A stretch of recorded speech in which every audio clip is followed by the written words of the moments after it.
Hey everyone, it's Tom Panos here, and I'm going to give you 5 quick scripts and dialogues that I think are going to help you in 2021 get more listings, create more sales, and of course also help you put more deals together in the negotiation move at the moment where we know the market is changing a little bit and you've got some of these vendors that are trying to win the lottery in a marketplace that looks like it has peaked.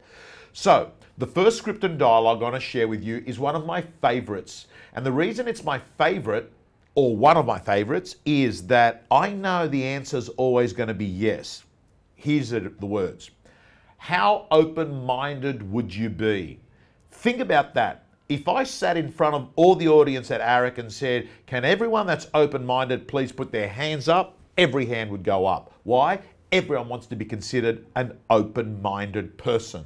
So that means that this is a power sentence.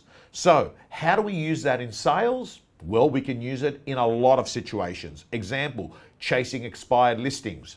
Hey, it's Tom Panos here from XY Real Estate. I notice you've been on the market for some time. How open-minded would you be to sit with me for 5 minutes where I can describe to you how we can sell property in 72 hours that others can't sell in 3 months?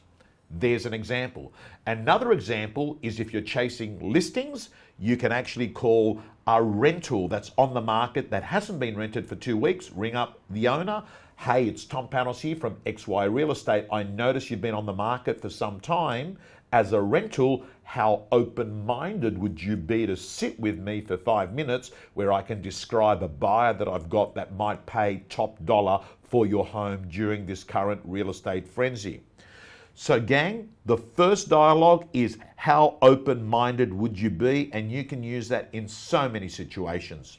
The second script or dialogue that I want to share with you is, you know when you've gone to a listing presentation and you haven't signed it up and then you've stayed in contact, you've left a submission behind and you're chasing it, and it's fine line between pushy and staying relevant. It's a fine line between chasing and not offending.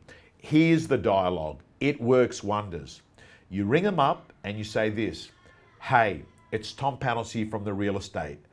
I'm guessing you haven't got around to looking at the proposal yet.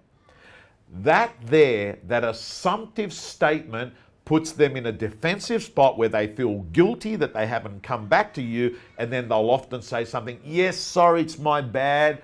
I'll read it tonight.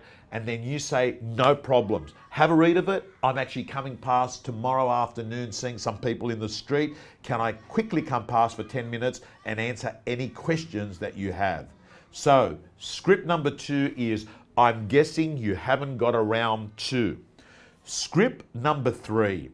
This is a wonderful script that moves you forward, because when you say this statement, or it's really a question, they get curious. Here it is. I'm not sure if it's for you, but. You see, when you say that, I'll say it again. I'm not sure if it's for you, but. What's happening is they're thinking, why wouldn't it be for me? Like, what's this about? And then you can move on and talk about what you wanted to speak about. It could be, I'm not sure if it's for you, but. How open-minded would you be? I'm using 2 there.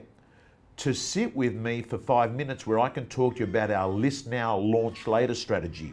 Or, I'm not sure if it's for you, but how would you feel about a phase 1, phase 2 listing approach?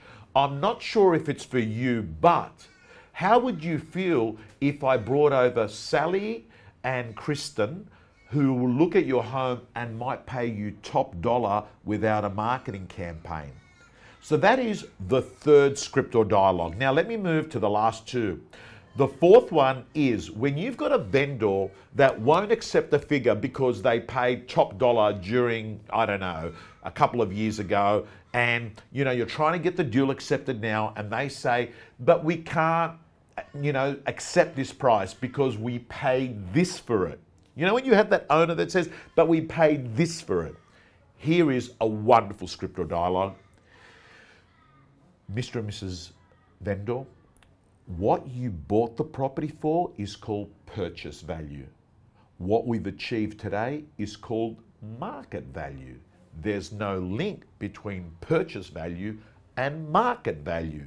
For instance, if you'd inherited the property for free, that is paid zero for it, do you think that market value would be different?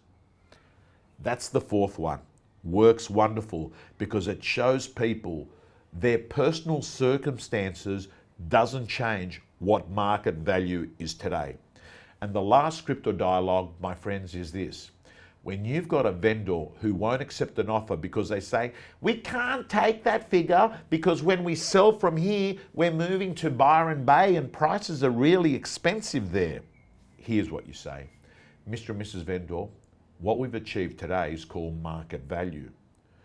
Where you're moving to is called destination value.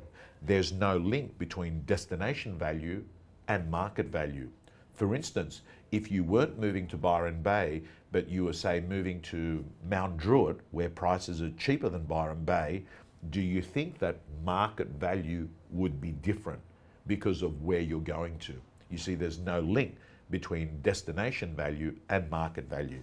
Guys and girls, that was 5 quick short scripts and dialogues that can help you in your real estate life. Never forget, never use 1,000 words when 50 will do. And I want to let everyone know, everyone going to AREC 2021, go to the Tom Panos stand. And when you go to the Tom Panos stand, you are going to get the 43 new scripts and dialogues. I gave you a taste of them here, but everyone that comes to my stand will get 43 scripts and dialogues free of charge on video. See you at AREC. Go to the Tom Panos stand during one of the breaks and you're going to walk away having 43 irrefutable winning words and dialogues that are going to help you get more business.